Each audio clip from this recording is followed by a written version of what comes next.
Om Swastiastu.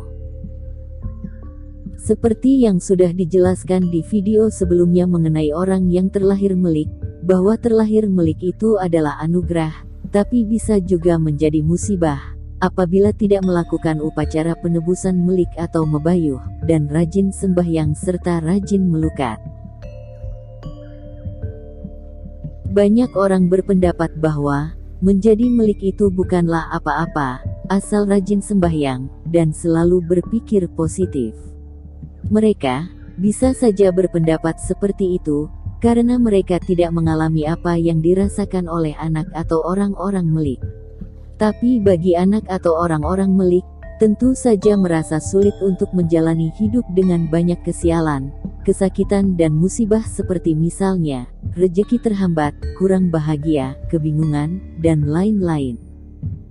Sama halnya seperti melihat orang sakit di rumah sakit, pasien tidak hanya cukup dengan berpikir positif dan sembahyang untuk kembali sehat, tapi juga memerlukan tindakan-tindakan medis. Seperti itulah penyakit niskala dan melik, bahwa tidak cukup hanya dengan sembahyang dan berpikir positif, semua perlu tindakan khusus sesuai dengan lontar dan sastra, yang telah diwariskan para leluhur di Bali. Jangan lupa saksikan video penjelasan lebih lengkap tentang melik di tanda panah merah ini, atau di akhir video ini, atau bisa juga dengan cara memencet link video yang sudah kami sisipkan di bawah video ini, atau di kolom deskripsi. Selanjutnya, mari kita simak, apa saja ciri-ciri melik itu, sehingga kita bisa tahu, dan cepat melakukan upacara penebusan sebelum terlambat. Ada 3 jenis melik yang sangat berbahaya, apabila terlambat melaksanakan penebusan. Pertama, melik Ajnana atau Widi. Biasanya orang yang memiliki melik ini, akan bisa merasakan, atau bisa melihat roh halus, dan bahkan bisa berkomunikasi dengannya. Orang melik Ajnana, biasanya diawali dengan mimpi-mimpi kepura, mimpi bertemu dengan orang berpakaian putih, mimpi bertemu petapakan betara, seperti Rangde atau Barong, mimpi bersenggama dengan orang tak dikenal atau keluarga, dan mimpi mesiat atau berkelahi dengan leak. Mengenai mimpi mesiat atau berkelahi dengan leak, apabila anak atau orang melik ini kalah berkelahi dalam mimpinya, biasanya keesokan harinya, ia akan merasa sakit dan bahkan bisa meninggal saat tidurnya. Orang melik Ajnana biasanya berpotensi menjadi balian atau mangku, karena senang belajar spiritual.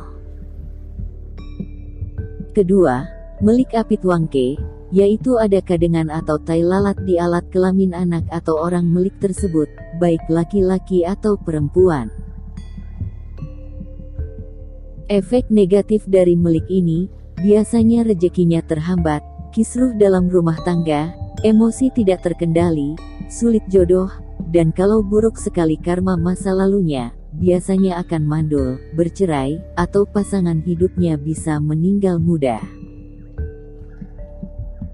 Kalau misalnya dalam satu pasangan itu, keduanya berisi tai lalat di alat kelaminnya, biasanya salah satu dari mereka akan kalah, dan yang kalah ini biasanya tingkat spiritualnya kurang kuat, atau belum melakukan penebusan melik, dan jarang melukat serta sembahyang. Ketiga, melik Durga, yaitu ada bercak hitam pada lidah seseorang, lidah masepak atau bergaris membelah lidah, sering bermimpi ke pura Merajepati, ke pura dalam, ke kuburan dan lain-lain. Efek dari melik ini tidak main-main, biasanya orang melik Durga akan dituduh bisa ngeliak, menjanda, anak meninggal satu, difitnah dan dikucilkan oleh keluarga dekatnya, bahkan masyarakat. Jika salah satu ciri yang disebutkan tadi ada pada diri Anda, atau orang terdekat Anda, maka sebaiknya segera melaksanakan penebusan melik. Selain 3 jenis melik yang disebutkan tadi, Ada juga melik lainnya, yang patut untuk dilaksanakan penebusan melik. Melik ceciren, yaitu seperti melik cakra, yang ciri-cirinya, terdapat salah satu senjata Dewata Nawa Sanga dalam tubuh orang melik ini, yang kadang hanya bisa dilihat oleh tokoh spiritual, atau kadang kelihatan nyata di kulitnya.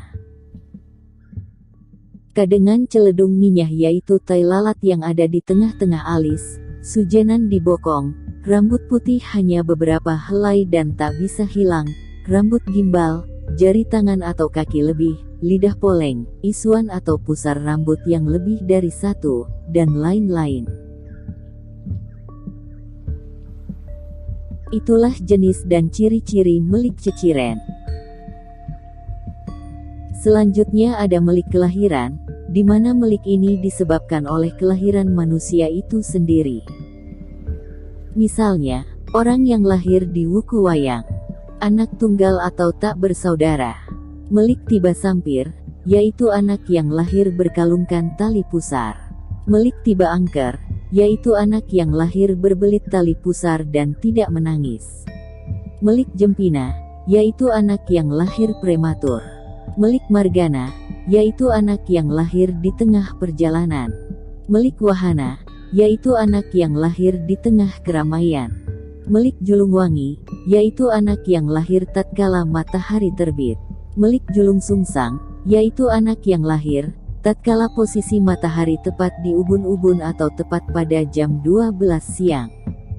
Melik julung sarap atau julung macan atau julung caplok, yaitu anak yang lahir menjelang matahari terbenam. Melik walika, yaitu orang kerdil. Melik wujil, yaitu orang cebol. Melik kembar, yaitu dua anak yang lahir bersamaan dalam sehari. Melik buncing atau melik dampit, yaitu dua anak yang berbeda jenis kelamin, tapi lahir bersamaan dalam sehari. Melik tawang gantungan, yaitu anak kembar yang selisih satu hari. Melik pancoran apit telaga, yaitu tiga bersaudara, perempuan laki perempuan. Melik telaga apit pancoran, yaitu tiga bersaudara, laki perempuan laki. Melik sanan empek, yaitu anak yang lahir diapit saudaranya yang meninggal.